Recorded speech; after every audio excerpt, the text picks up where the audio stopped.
Frederick Douglass, The Lion Who Wrote History. Written by Walter Dean Myers, illustrated by Coretta Scott King Award winner Floyd Cooper. Copyright date Copyright date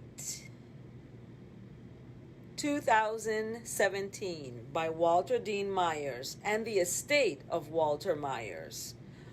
Walter Dean Myers passed away in 2014, and this book is written by him. Frederick Douglass, The Lion Who Wrote History. This is the story of how one man's careful decisions and many accomplishments not only made his own life better, but in many ways changed the history of America. Frederick Augustus Washington Bailey was born a slave in Talbot County, Maryland in 1818. His grandmother, Betsy Bailey, was also a slave, and she took care of young Frederick. When he was about 9, he was sent to live with his slave owner, Hugh Auld, and his family. He was given chores to do around the house and helped care for the family's children. Soon after he arrived, Frederick saw Sophia Auld, the mistress of the house, teaching her children to read. He wanted to learn too. Seeing how eager he was, Mrs. Auld started giving him lessons along with her own children. But when Hugh Auld found out that his wife was teaching Frederick to read, he objected. "Teaching a slave to read will make him unfit to be a slave," Mr. Auld said. Sophia was not happy, but she understood what her husband meant. The ability to read would expose slaves to ideas and information that would make them unhappy being, quote, owned, end quote, owned by someone else. Frederick also understood what Mr. Auld was saying. He thought hard about how the slave owner linked reading with slavery. Frederick listened carefully to the Auld children. They spoke clearly and directly, and he knew that it was because they had also read the words they used. He felt that reading could make a difference in how a person lived. As he grew up in the Auld household, Frederick was becoming aware of what it meant to be a slave. Slaves were forced to work for their owners. As punishment, they could be beaten, and they could be sold away from their families. Frederick watched as the Auld children received an education. He listened as they excitedly shared their ideas and dreams with friends. Theirs sounded like a good life, and he wanted the same chance to build a good life for himself. If learning to read would make him unfit to be a slave, then that's what Frederick would do. He made the courageous decision to learn to read. It would be very difficult because slaves were not allowed to go to school or have books to practice reading. When he could, he borrowed books from the young white friends he sometimes played with. He picked up old newspapers and flyers he found in the streets. Anything that contained precious words was important to Frederick. By the time he was 16, Frederick was tall, well-built, and very unhappy with his life. He was also a reader and a young man who used words well. Sometimes he used them unwisely. After he argued with his master, he was sent to Edward Covey, a man known for making slaves less likely to stand up for themselves. He would bully the black men and women and beat them until they gave up the struggle to be more than slaves. Frederick was beaten viciously every week when he was with Covey. But one day, the slave breaker tried to beat him again, and he decided to fight back, even if it meant his death.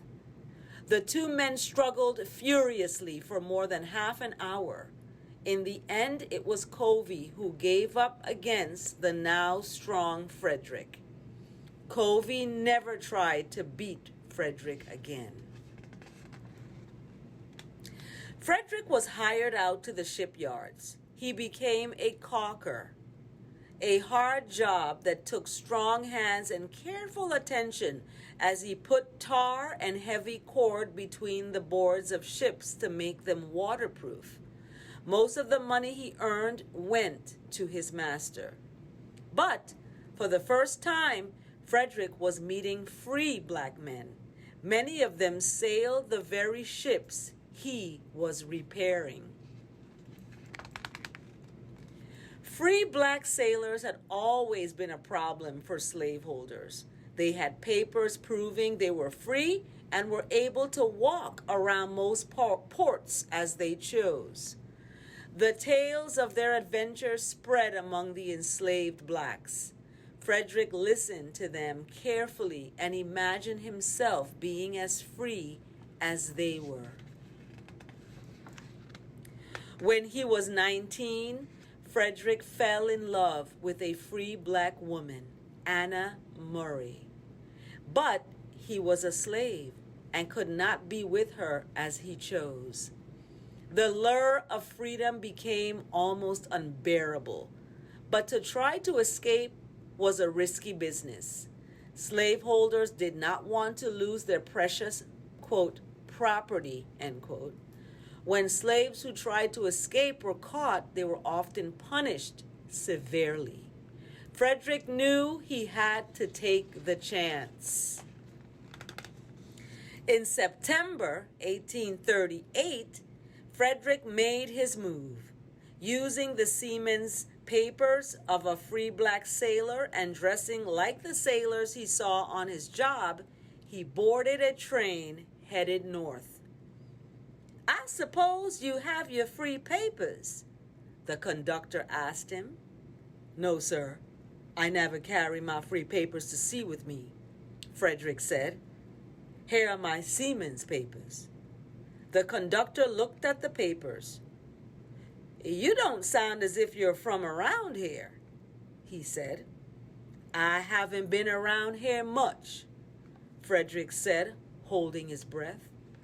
The conductor gave Frederick a hard look and then accepted his fare. "I don't think you'd like it very much in these parts," he said. After the train ride, Frederick took a ferry across the Susquehanna River into Pennsylvania, and then he took another train to New York City. Frederick arrived at the home of an abolitionist whose name he had been given. "Sir, I can use some help." Frederick was almost trembling as he spoke to the man who answered the door. Come in, the man said. "You've come to the right place." Frederick entered the house and breathed a sigh of relief. He had escaped. Anna Murray soon joined him in New York, where they were married. After a short while, they made their way to New Bedford, Massachusetts. In 1838, New Bedford was a city with a small but strong black population. It was nicknamed the Whaling City because there were always whaleboats in its harbor, and Frederick was sure that he could find a job. Frederick loaded and unloaded ships, sawed wood, and hauled coal, anything to make a living. Afraid that slave catchers might be looking for him, Frederick Augustus Washington Bailey decided to rename himself. He was now Frederick Douglass. He was very impressed by the people he met in New Bedford.